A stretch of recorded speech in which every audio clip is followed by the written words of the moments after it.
All right, Science Flipping podcast listeners, as always, this episode is brought to you by Rocketly.ai.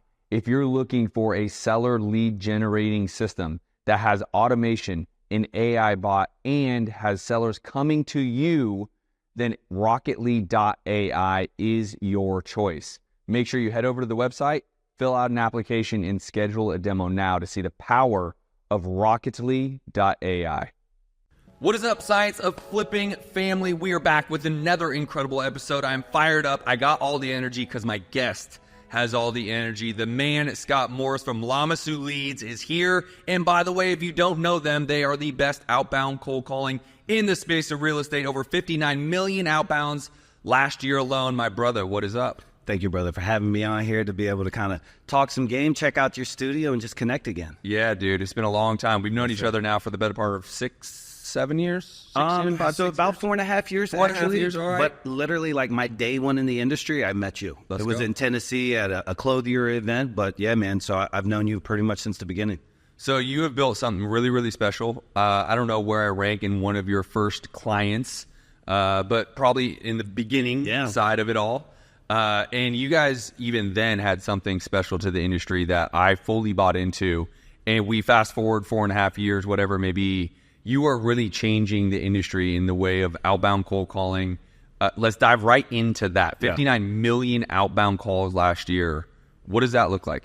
Yeah, so 59 million outbound dial attempts. I mean, the infrastructure is tremendous. We have about 180 some agents, 12,000 square foot office. Like, it's truly an enterprise operation. But I think the thing that supports it all is just a belief system that's different than any other outbound agency out there. And that's what you were attracted to way back then, even in the beginning. Yeah. Well, I think what you pose and what your entire culture does, right? And I want to dive into sales culture, right? You've been in sales your whole life, so have I, but you've built something special. And I would say even you're identifying that you got to find where the motivation is.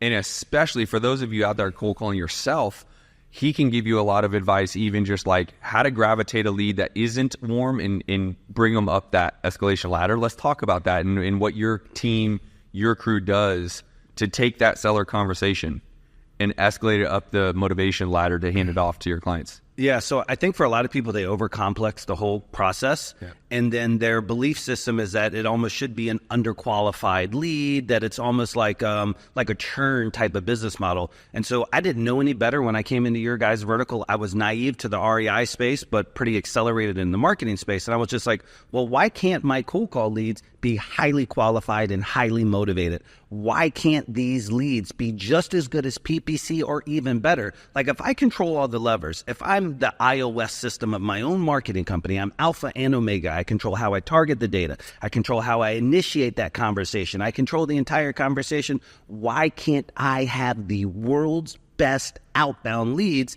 if I control it all? And so I didn't know that the industry thought cold call was a bad thing, and they were just doing it kind of a bad or a weak way. Yeah.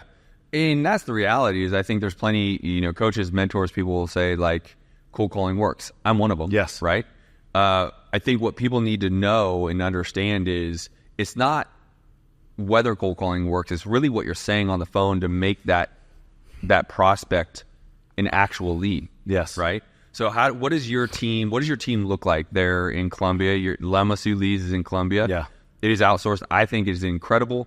What does that escalation model look like internally for your company? Yeah, so first off, I live there full time. Yeah. Like for the past 4 years, I have planted a monster seed that's grown into a forest now there in Colombia, South America. And so I think that bringing some of that U.S. kind of management, lead generation style down there has really helped grow it more than any other like VA type service. And so, even when we first hire, and we have two things that we care about when we first hire: high English fluency. It's the number one priority, coupled with just being a good person. Because if you're a good human being and you can speak native or you lived in the States, boom, I'll give you a crack at it. But these guys spend about 2 months in our Lamassu University, which is about 4 weeks full classroom, 2 weeks shadow, and then 2 weeks like review. So I don't think anybody in the industry has ever invested a full 60-day sprint into an agent before they first pick up the phone. My guys know what a soffit is, an awning, a faucet, a gutter, a shutter. They understand that the CEO of Zillow sold his house for a fraction of what his estimate was. They understand exactly what's happening in the market right now with interest rates. So I just say that, like, you can have a highly intelligent conversation if you're qualified and educated. And so that's what we do. We put them through a university, and we make our qualifiers as good as about 70% of this industry's closers. And that's the front end of the marketing. I was just going to say that you put them through a full-blown coaching on real estate. Exactly. Not even what questions to ask. Here's understanding what we are actually doing, which is the real estate space. Well, and not only do we have to do that, what you would do here in the States if you're coaching, but I have to take kids who don't know what a yard sign is, doesn't understand how real estate commissions typically work. I'm starting with a true blank slate, which also, too, kind of gives me a statistical advantage because I'm not unlearning any bad knowledge. That's right. I'm literally just teaching them from the sun up exactly how I want them to understand the real estate industry and understand the impact that we get to make as investors or lead generators out there in the United States. And so these guys have clearly wrapped in their head that, like, hey, when I stick on the phone with the seller, past all of these objections, and I deliver a well-executed rebuttal, I'm starting a butterfly effect that's going to have a tremendous impact on people and families all throughout the United States, and even obviously bring in revenue to Colombia. They understand there's going to be painters, there's going to be lawn care people, there's going to be roofers, there's going to be sheetrock families. Like, all these people get to eat because they stuck on the phone on a cold call and kept somebody on the phone for 15 minutes, delivering value. And so they take pride in being a cold call person. If you can take pride in being an outbound marketer and you feel it in your spirit, like, you're just unstoppable. Your energy is contagious, bro. Thank you, bro. So let's just talk to the person who might be watching or listening to this.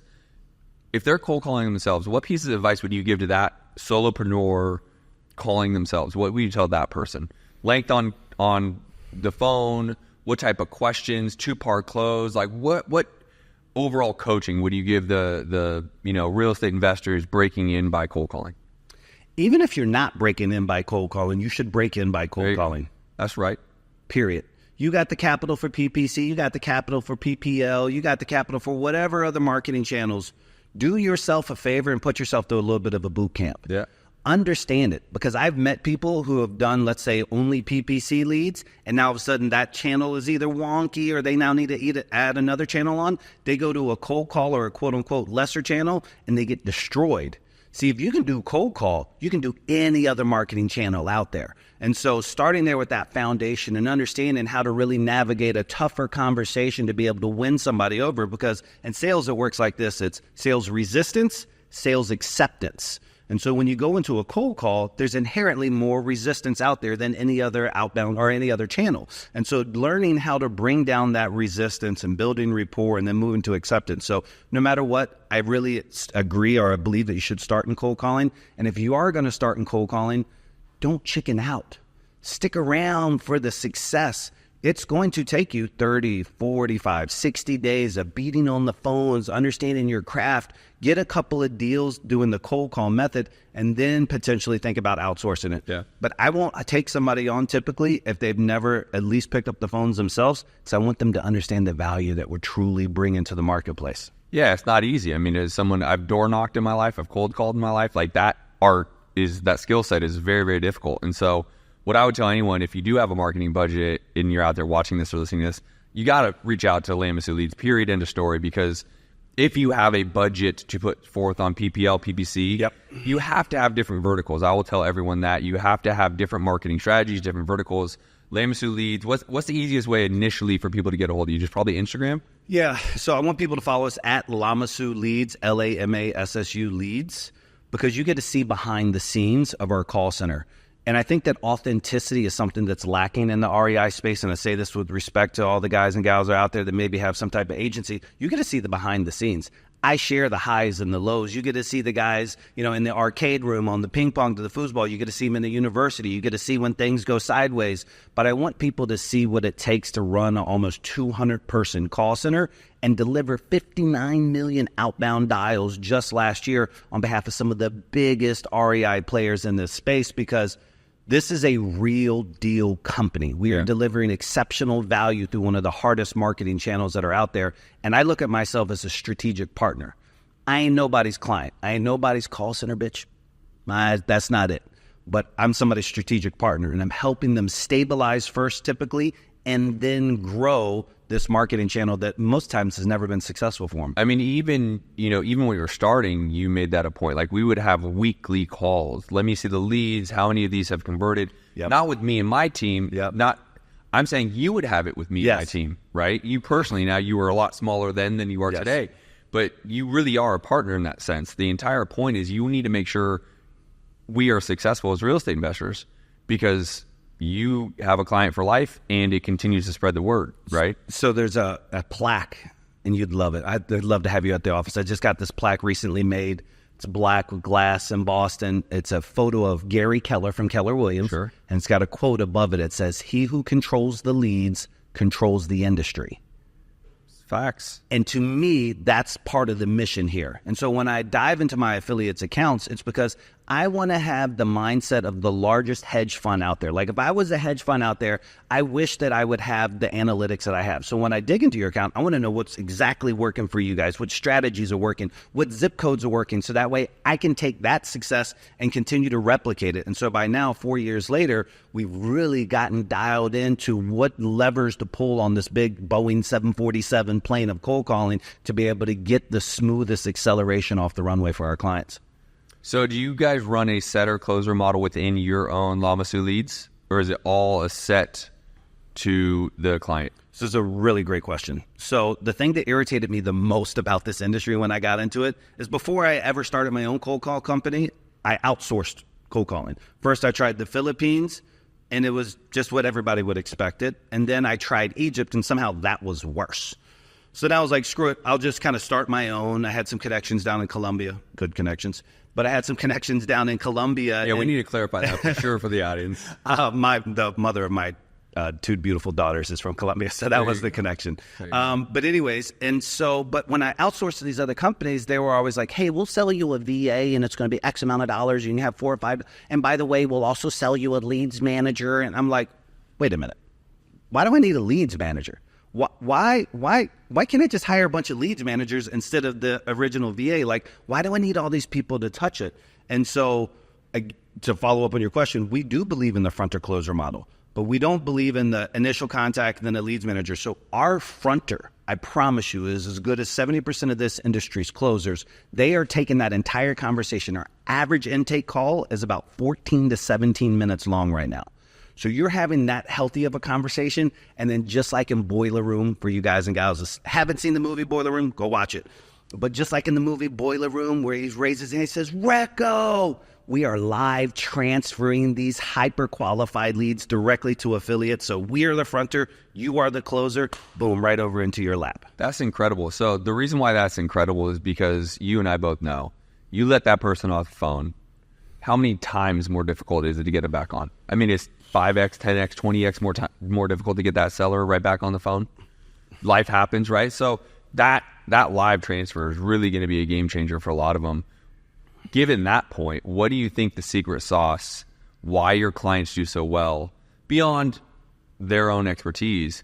What do you say is the live transfer? Do you think it's the line of questioning that delivers the quality? I mean, is it all of it? Where's some of the secret sauce that you have? This episode is brought to you by my friends and today's sponsor, LamassuLeads.com, the real estate industry's only enterprise-level call center. If you're like me and you're tired of underqualified leads, junking up your CRM and wasting time and money, you need to do what I did, and that's reach out to LamassuLeads.com. Highly qualified, highly motivated seller leads. It's that simple. They're an all-in-one service. You've never experienced anything like this before. They do all the heavy lifting for you while becoming a strategic partner in your real estate investing business. They have the most badass office in the industry you have ever seen, and I hope you see their operation. Visit their Instagram at Lamassu Leads and give them a follow. Seriously, if you need more motivated seller leads, if you're tired of babysitting cold callers on the other side of the world, Lamassu Leads is your answer. Go to LamassuLeads.com to learn more. That's Lamassu, Lamassu Leads.com. it's no one's going to be able to replicate you, so you might as well give it to us. Yeah, I think it's so many small things. It's hard to say. I'll tell you that I have disqualifiers. Like if I have an affiliate who's like, hey, I don't accept live transfers, then I can't work. You won't take them on. Yeah, just because I know that diminishes their success by about 15 to 20%. Sure. Because if I have Gladys Smith on the phone and she wants to move closer to me with her grandkids because her husband just passed away and she needs to move now, the last thing I want to do is risk that you can't get him back on the phone. Right. I need a live transfer Gladys right this second. And so being able to see those kind of small incremental things, I think today when we're recording this, there's other success variables out there is how many exit strategies do my affiliates have? That's another thing that I look at as a qualifier or a disqualifier to see if they're accepted to use my services. Because I don't want to run in place. Like I want to work with the big dogs and I want to work with the guys and gals who have a big dog mentality who are trying to get there. Yeah. So you don't have to be the biggest jet, but you got to have the right kind of tools in place. And so right now I see the people who are the most successful have multiple exit strategies. They have a well-oiled sales process out there. They have some kind of CRM drip sequencing. There's a lot of different things that I see now as to what makes somebody take our leads and just close. Do you have any level of nurture within your organization? Meaning, as a client, can I say, hey, this lead came across 45 days ago. They're kind of do you guys do that or not? It's a really great question. So the short answer is no, because that's a separate service now. Sure. So we now have what are called super nurture agents. And I'm talking, these people are like closer level agents. And what they do is they can live inside of your CRM and breathe life to years worth of old data, where they came from TV or radio or mail or an old cold call company that you just hated. That person just sits inside of your Salesforce or your REI, simply whatever CRM you're using, and they're in there just literally calling the people up. Hey, Mrs. Jones, the CEO of my company, your file was on his desk. He wanted me to follow up. Do you see how the process of selling your house is going? Yeah. And boom, we're not saying, hey, do you have the house? We just want to see how the process is going. So we're calibrating with them, and then we're live transferring that back out. So that is a separate service that we offer on top of our traditional cold call service. Do you have an outbound service? We have an outbound cold call service, and then we have a nurture service, and we have a launch control managed service. Those are our three things that we do, and we do with success at a very high level. How much different has your business changed since texting has taken so many beatings over the last 6 months? Meaning, has it gotten good? Like, you're like, yeah, because people realize I can still call, I can still connect, there's connectivity? Or has it not changed? Where's it taking your business? It's a really unique perspective, and I say this on camera knowing that this may be a bit of a self-defeating statement, but when there's blood in the water like that with text, so many people got out of the space that it became, for the first time in years, a bit of a blue ocean again. Okay. And so while there was a time frame where the connectivity with the platform that we used really had to send in like wonky messages, I bailed on it. They're now back to being able to send like really healthy type messages, the same ones that we would send a year ago.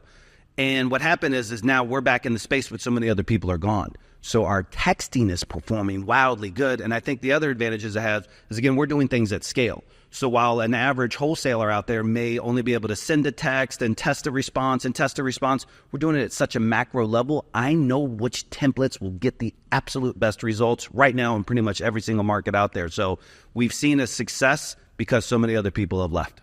I think one people need to understand, right? Like, first of all, depending upon where you're at while you're watching this or listening to this, you may need to be doing this yourself, to your point, right? Yes. Get on the phone and make the calls. But the other part is, you would be the equivalent, Lamassu Leads would be the equivalent of any of the greats, meaning how many chip shots has Tiger Woods taken? Yeah. How many three-pointers has Steph Curry taken? How many, right? Like, you have so many damn reps in the gym that you've been able to perfect, where a lot of us, like even me, I am a hell of a salesperson and a hell of a closer. Agree. But I don't have nearly 59 million dials in a single year, right? You just can't equate the two. So the first part, without you selling you, I'll sell you, is if you are at a place of a marketing budget, the first thing you should do is at least reach out and see if it's a qualified fit, right? Because some people won't be a fit for you, and then vice versa. You may not be a fit for others. 100%. But I would tell you, if you listen to anything I've said, it's exactly what you're saying. You need to diversify how you exit, but bring in more leads. Meaning, should he be working with agents? Yes. Should he be cold calling? Yes. Should he be doing PPL? Yes. Should he be texting? Yes. You should be doing all of it. It's not an or. It's an and every time. Yeah, I couldn't agree more, excuse me. And even a guy like myself. So I have my own wholesaling office in Central Florida. Yeah. So that market's sold out, guys. I can help you with data. I can help you with some of these other things.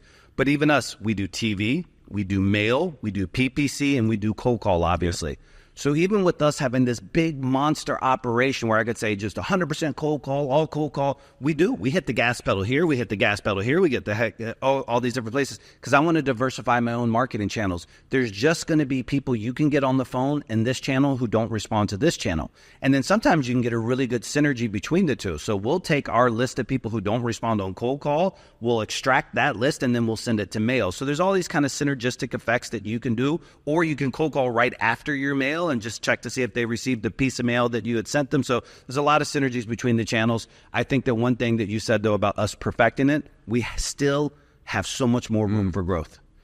And sales, for me, it's a never-ending journey. It's that relentless pursuit of the idea of perfection, but it's always going to be a growth because the market's changing. Our pitch has to adjust a little bit out there. 2 years ago, people would say, well, where am I going to move? Now they really mean it because the interest rates are so high. These people are almost captive to their own houses right now. And so now we're having a little bit more of an education pitch with them about their best options to maximize the equity that's in their house today to be able to make that move. And so we want to educate our sellers. And I think we're probably the only cold call company out there that has, 100 and some agents that are savvy enough on the phones to educate a seller before they even get to talk to the closer.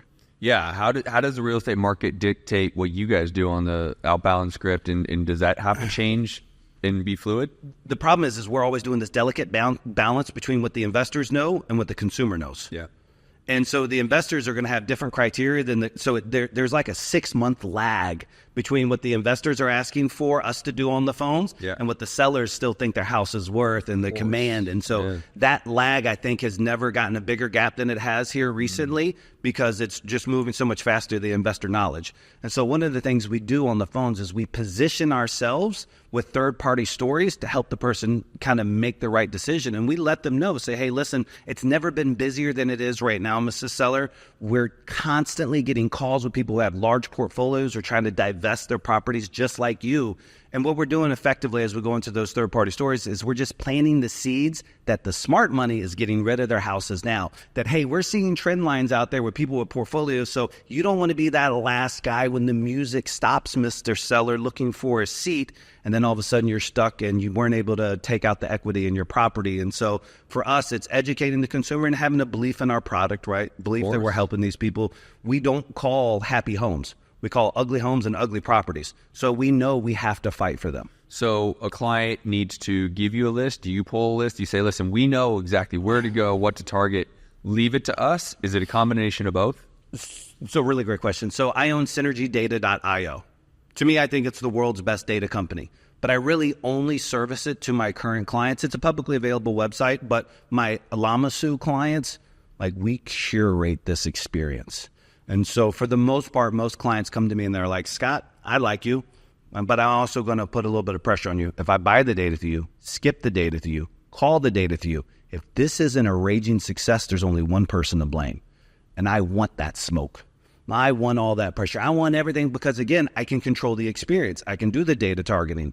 And the worst part about the cold call industry is everybody's excuse. There's never been a guy out there who hired a cold caller where the cold caller, when the numbers were down, didn't blame the data. Of course. It's never they had a bad day. It's never their internet was bad. You hire these guys in the Philippines, there's a chicken in the background. They're never going to blame the chicken in the background. They're going to be like, the data was bad today. We need more records. Get out of here.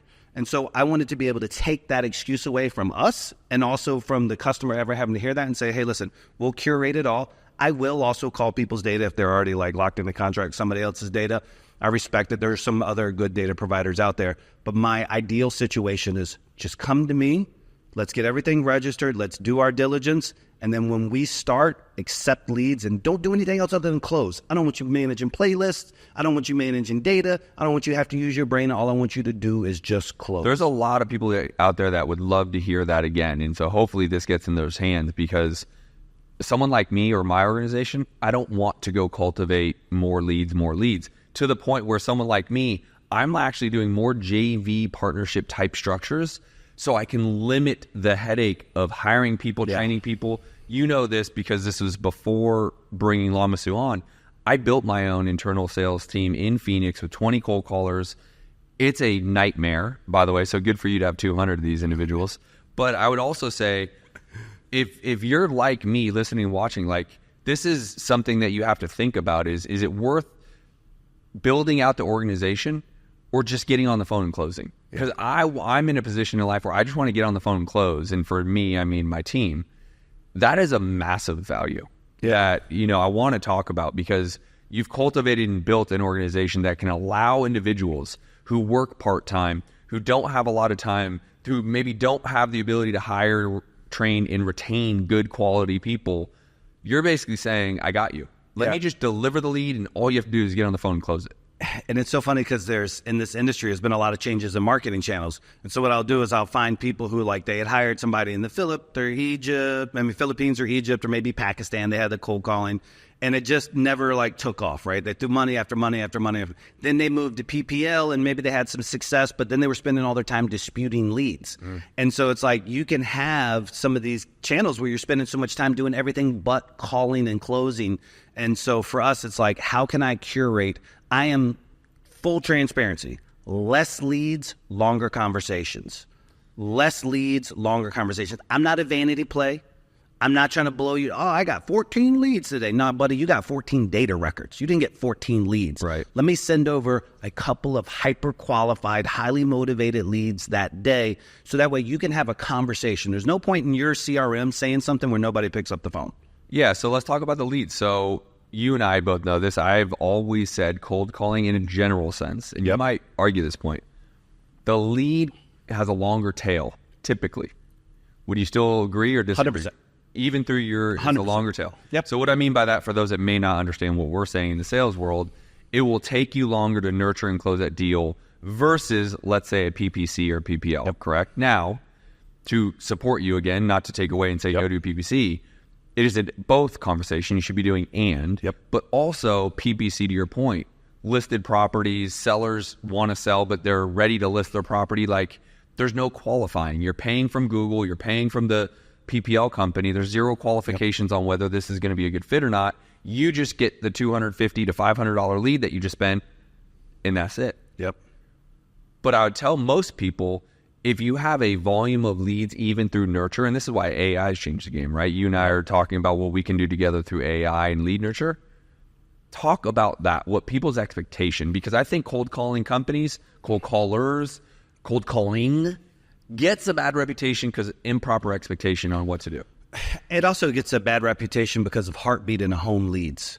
The scourge of this industry is heartbeat in a home leads. You hire these VAs in the Philippines or Egypt, wherever they are, and they get a customer on the phone. They're like, oh, they have a heartbeat. They have a home. Send it over. That's not a lead, man. That's not a lead. So once you can get past that, the advantage of cold calling for a guy like me is I get to curate my buyer's list. If I know my buyers only like 2 bedrooms and 3 bedrooms built before 2000, I can put that into the data set. If I know they like particular zip codes or particular counties, I can put that into the data set. You can't go into Google and say, hey, Google, I'd like you to only show my ads to homes where the house is more than 1,200 square feet. Never. You can't go to the PPL. You can't do those types of things. So to be in the command center of your outbound channel, and again, you should have these multiple channels, but to be in that command center allows you to make a little bit more strategic choices.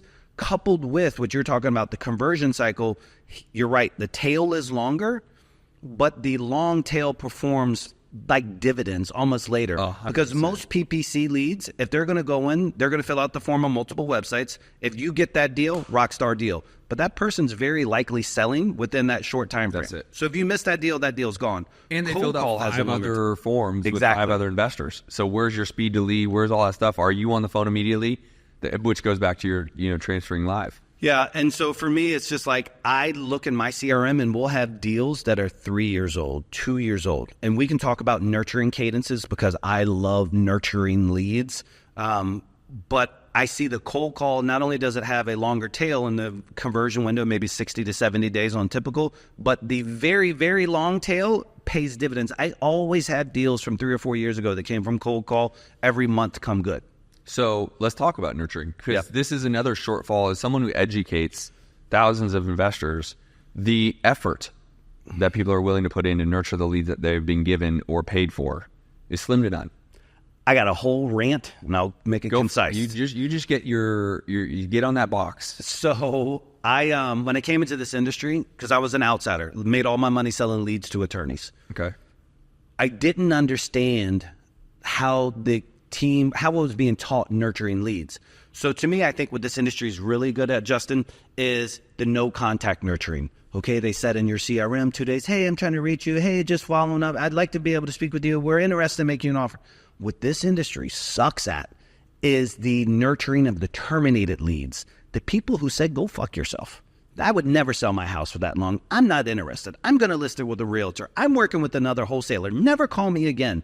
Those terminated lead nurture dispositions are where the gold is at, man. Calling those people who said, never in a million years would I sell to you guys. You guys are scam artists. You're trying to take my house for pennies.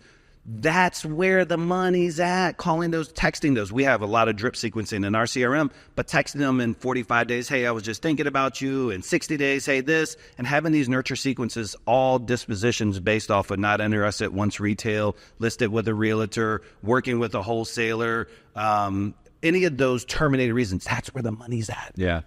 100%. So I say that a lot, 100% or absolutely. 100%. 100%. Because of that, it's very discouraging to see someone go to you as a client, and I'm coaching them, and they're like, man, I'm just not getting leads. And I'm not even saying this to anybody. Sure. And I'll say, okay, great. How many leads have you gotten this month? I've gotten 50. How many offers have you made? Zero offers. It's impossible. Right. That's the point, is the nurture sequence, regardless of the vertical where the lead came in, yes, has to be improved. What would be like 2 or 3 points that you would tell someone? Here's whether it's length of how to nurture, what you would say, what would be like a starting point? Someone says, Scott, F off, that number doesn't even come close. What would be a starting? Every week you start to follow up with them, a month? What would be the cadence at least that people could start to follow? I think first thing is just to understand sales psychology. Sure. A lot of people really get confused. I use this analogy in my office. You were a kid. We were both kind of in the same age group, but a doctor used to hit your knee with this little thing and it would like check your reflexes. Maybe they do. I don't know. I have a kid. I should have paid more attention. My kid has one that goes, hey, Dad. Yeah. So I have one on my desk. Okay. And I train that's a reactionary, that when a customer gives you their price or their response to your price, it's a reactionary defense. Okay. It literally means nothing. Right. It's just part of the process. And so the unfortunate part is people get a negative response from a customer and they believe it. They don't understand it's just a negative response. And then they put these really bad notes in the CRM. Customer cussed me and said, I would never accept this amount and I would never do this. And then they go back and read their own notes 30 days later and they're like, oh yeah, I remember this person. She was a B. I'll never call her again. And then they see it again. I'll never call it again. And they literally buy their own BS. Yeah. And so what I would tell you first is F your notes. F your notes. Set it up so it forces you to automatically do the following no matter what. That text goes out without having to read the notes. We talked about AI multiple times. Being able to have a system that does the thinking for you. I don't want to prejudge my lead. I don't care about the old notes. I want to send them a message from the customer's perspective that we're building a relationship. Just following up with you. Hey, how's it going with the open-ended question? How's it going with the process of selling the house? I was thinking about you. Whatever it is that you can set up on some type of automation, but the core tenet here is time and circumstance. These two things change. Yep. That's all you need to do is just wait it out to time or circumstance and you got yourself a deal. So I call it an event-based business. Great. We are waiting for the event to happen, time and circumstance, to the seller. So if you do this is why I fully have bought into AI, not to take away from cold calling. Of course. But the nurturing, I just say to most people, you're too emotionally invested. You're reading the notes where the person said, fuck off. You say, oh, I would never call that person again because you're emotionally attached to that. Like you got rejected. There's a scar from childhood about you getting rejected, right? So then you don't. You're scared to. AI removes that entire data set. There's no emotion. The bot will literally say the same thing 7,000 times with no emotional attachment. And I believe, and tell me how this is going to affect your business. And again, we're in talks about how it could, but like, can this be a pivotal thing for your industry to say, hey, bring everyone into a nurture sequence where there is no emotion. You don't have to think what to say. The bot is built to just do it. Yeah. So for me, I'm excited about all the changes and opportunities. How we're using AI in our business right now is for an AI seller. So we actually created an AI seller where my guys get to go through training. Instead of having to do dummy firing on my data, they get to have conversations with an AI seller. That you guys can build so you can... Well, we built them. We can set them as like passive, neutral, aggressive. So like and they get hung up on by the AI seller. So what we're doing is we're leveraging that to be able to have our guys sharper on the phone. I think ultimately AI becomes a massive tool for guys and gals that are out there. And in my perspective is like, this may sound rough, candidly, but there's part of our industry that the mindset is let's build value, let's build portfolios, but we never know what's around the corner. So if we're a pirate, we got to get as much booty as we can right now. Sure. And so like AI may disrupt gold, by the way. He means gold, jewels, boot, anyway. Gold. For those kids, they don't get it. But, and so who knows how AI is going to really shape the whole industry 15 years from now, the REI space. But I can tell you right now, being able to leverage it to nurture the leads, super savvy play. Being able to leverage it as a training tool for us, super savvy play. And we're just going to get as much impact as we can into this industry and out of this industry. The thing that I will always say, and I know you're going to agree, but there's always going to be a human component to real estate. Always. Because the person selling their home, it's their home. Yeah. So there's little to no chance of some bot being able to convert in a manner that is anywhere relevant to what your team does or a closer can do, right? And people are always about, like, I'm all about AI. I'm bot all the way in. I'm just saying there's going to be a connectivity that there has to be human engagement there because the emotion that plays. Yeah, for sure. I agree. But let's leverage the tools that we have. And I think for you guys and gals out there, our big takeaway from this is the reason why AI is so powerful because it has no emotions attached to the lead. So until you have those types of tools, just be emotionless with the lead to pick up the phone. Once you're on the phone, then let's start. It's all Hollywood, baby. Let's go. But stop reading the notes of your leads before you pick up the phone. Like I'll have customers like, can we get a copy of the recording of every lead? And I'm like, well, I can, but let me tell you why you're asking that. You're asking that because you want to prejudge everything. That you've gotten in such a mentality that you're like, okay, I want to listen to the call. So let's put this to the side. How about they stayed on the phone 14 to 17 minutes. They're ready to roll. Pick up the phone and do your job. Let's just focus on your closing transaction. Let's not worry about the things that happened 2 months ago. Right. So let's talk about for the person that might be like, okay, I need to start cold calling. Mm-hmm. What's a good list, right? Like the generic answer, I think, absentee homeowners. Everyone's heard it. There tends to be some truism to that. But what would you tell someone, the guy's like, dude, I'm ready to rock and roll, that I'll get a deal and then I'll go pay Lamassu Leads. Yep. Where should he be calling or she should be calling? Who should they be calling? Where? I wish I could make it simpler than this, but there's some other factors that go into it. Okay. You said starting out, so I'm assuming this person probably doesn't understand novations, doesn't understand creative. Let's remove all that. Let's remove all that because those will affect the types of lists. And if you're curious, hit me up on IG and I'll kind of share some insights there. Hit him up on IG no matter what because the wealth of knowledge is a real estate investor. Lamassu Leads on IG. Yep. Make sure you go there because he's an amazing human, but he just knows what he's talking about. Thank you. And so for the newbie starting out, some of this also, again, I'm just going to say the typical market. The more rural the market, I do like more owner-occupied leveraged. And so I typically like to stay around the 50%. Right now, with what I'm seeing in the industry, I like to see about a 50% blend right now of niche and absentee to incorporate 50 to 60% of the total data set. And then about 40 to 50%, just depending on what's available over here, being owner-occupied, bought maybe pre-2008, and 100% equity. Sure. And so I like to see that blend. No matter what list, you'll never fail with a niche list. And niche, just for everybody out there, like that pre-foreclosure, that pre-probate, that divorce, that water shutoff, if you can get those in your areas. Absentee out of state and then absentee in state. Like that's how I kind of stack that list down. And then again, I like some owner occupied, distressed building quality, 100% equity. Those are the types of lists that I like to target.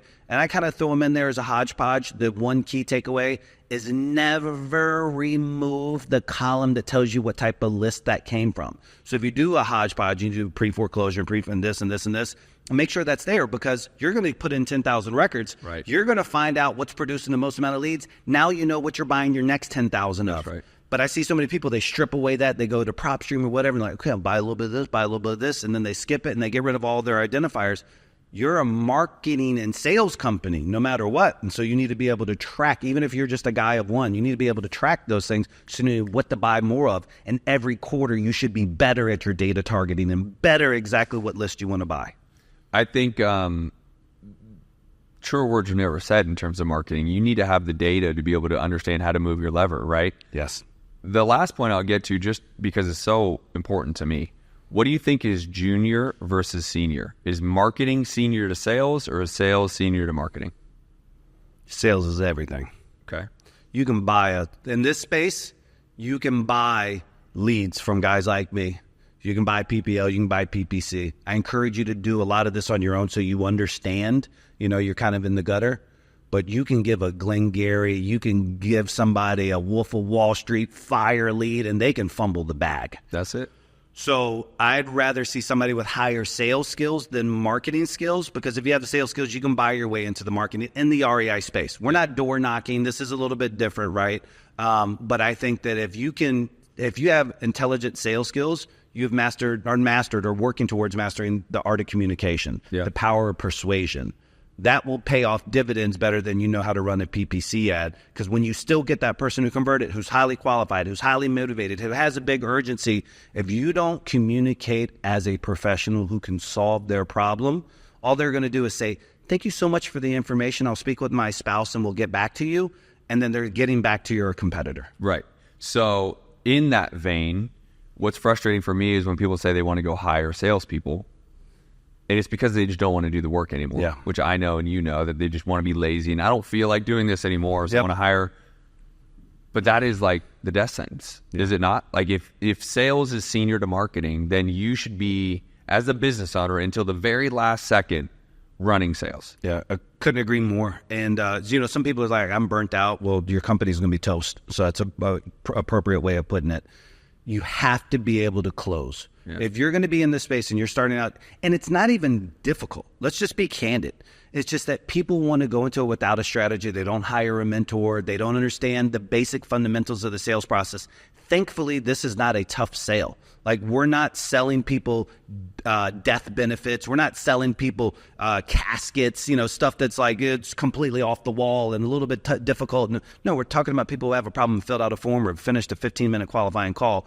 But if you don't understand it's a sales process, you don't kind of track yourself. And if you're not willing to consider yourself to be a professional athlete, and what does an athlete do? They review the tape, and you're not listening to your own calls, and you're not giving critical feedback, and you're not practicing daily, you're just going to fail at it. But you have to master the basic sales tenets. And if you'll do that, and you'll hire the right mentors, and you'll follow the processes, and then you can institute really good leads, it's really not that hard to be successful in this space. Yeah, and lastly, just do the thing. Make the fucking offer. Whether it's right or wrong, you can learn from it. Be the master, right? Go back and say, why didn't it work? I offered too high. Why did I offer too high? I didn't underwrite the rehab high enough. And then lastly, talk to some people just a little bit about how you can get even better if you sharpen your knife. And what I mean by that is novations, creative financing. You go and get more leads, you will have more deals because you know how to exit those deals. Yeah. For me, I see people getting monster bags right now, anchoring on wholesaling. If that's the right solution, go right in with wholesaling. And then pivoting to novation if that isn't the right one. And so maybe 2 years ago, that person didn't have that as an exit strategy. And if they didn't work on wholesale for whatever reason, they didn't have this alternative strategy. And also the market's kind of dictating to no novations right now. And I think that those guys and gals out there, what you have is no matter what funnel, like we'll talk about PPC, I'll kind of beat on them for a second. You can't control if that's a listing lead or if that's a true wholesale lead.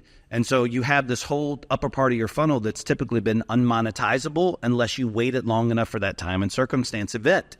And so now you have this novation exit strategy. It really helps to go out. For me, what I love is I love guys being able to look at my leads and say, hey, listen, my spread will be X with this marketing strategy. My spread will be Y with this marketing strategy. It seems like both of them benefit the customer. Let me choose which one will be a little bit more profitable. And so having these additional strategies and have somebody walk you through these strategies is the difference from probably closing 1 out of 10, 1 out of 12 with the marketing channel being 1 out of 30. So if you can bring your closing ratio down by obviously having more exit strategies, you're just going to take a lead like Lamassu Leads and just going to have higher ROI. So let's finish on this one last one. I keep saying that, but I got so much. We could do this forever. I agree. So conversion. Yeah. What would be a newer entry level, just getting started conversion rate with Lamassu Leads, let's say, versus Justin Colby, right? Like where should I be? And then where should the newer investor be? And then maybe even a middle ground, just for proper expectations, right? Because I think another reason cold calling gets beaten up is because the conversion rate is a longer tail, but then they don't even know, like, if I have 100 leads, I should have gotten 2 deals. I got to work on the current leads in my database rather than calling Scott and saying I need more leads. Yeah. So let's address the tail real quick. I think the average cold call tail for somebody who's like a rock star to somebody who's an OG, it's going to be 45 to 90 days. Okay. And that's a good swing. Like to contract it? To contract, from lead to contract on blend, which means you're going to get some one call closes and you're going to get some that are 180 days out. Like that's how you get a 90-day time frame. It's just how it's going to be. Right. I love live transfers because of the one call close potential, especially for my virtual guys. So, but you have that time frame, so you have that. And then on the other side, the conversion is leads to contracts. So the average, I was going to say the word duck, and I don't mean duck. But I mean, like, the average guy out there, he could stumble into a deal with my leads on 1 out of 20. 1 out of 20. So I'm saying, like, you should be 1 out of 20 with my Lamassu Leads.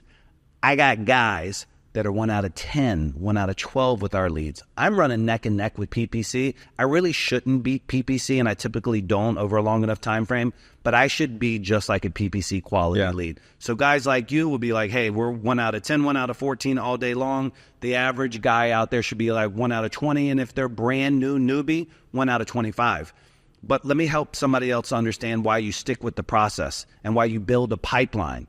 Because if I send somebody 50 leads and they're supposed to get 2 deals, let's just say minimum 2 deals, right? You get 2 deals, boom. But it's a 60-day time frame. That means you might actually talk to 100 leads before you get that first deal, but then they start going pop, pop, pop, pop, pop. Right. And so you have to stick with the process. You have to pick up the phone. You have to grind out. It's going to be that way with any lead source. But when you can call somebody and they pick up the phone and they want to talk to you, and they've been through a 14 to 17-minute qualifying call, and they've gotten the Lamassu experience, that is what I consider to be a viable lead. Brother, I appreciate you coming on, dropping some sales knowledge, cold calling knowledge, real estate investing knowledge. It's been a pleasure, bro. So Lamassu Leads, IG is where we want to push everybody? Yeah, lamassuleads.com is how you can get to the website, but I really would like you to see the authenticity of our shop. I want you to see behind the scenes of this 12,000 square foot state-of-the-art call center that we built exclusively for the REI space. I want you to feel the energy through the IG. So at Lamassu Leads, LAMASSU, at Lamassu Leads on IG. Appreciate it. Cool. That's brother. all we got today. See you guys on the next podcast. Let's roll.